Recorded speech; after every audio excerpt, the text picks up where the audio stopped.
A bill that stops survivors of sexual misconduct from being silenced with forced non-disclosure agreements is heading to Governor Glenn Youngkin's desk. Capitol Bureau reporter Jackie DeFusco talked to one advocate who wants Virginia to go further to protect workers. Jackie.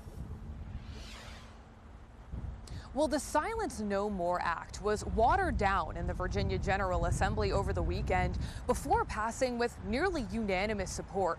A farther-reaching version of this bill was opposed primarily by the Virginia Chamber of Commerce, who declined my interview request today.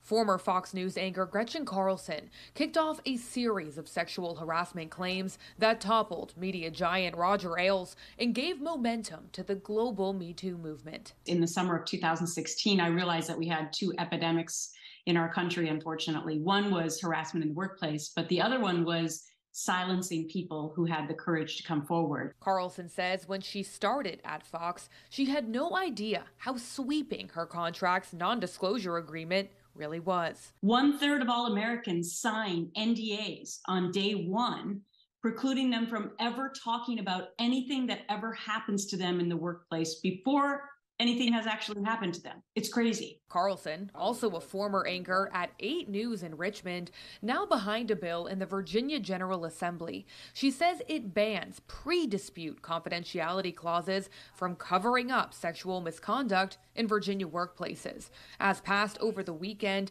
the state push is largely symbolic because it mirrors a new federal law that recently won approval in Congress. So in the states of New Jersey, California, and Washington state, currently NDAs are banned for all toxic workplace issues, including all forms of discrimination. And that's what we were hoping would happen in the state of Virginia. But the broader bill opposed by the Virginia Chamber of Commerce before it was slimmed down by a House panel. It opens new areas for litigation, and it invalidates material terms of prior agreements and entered into by employers and employees.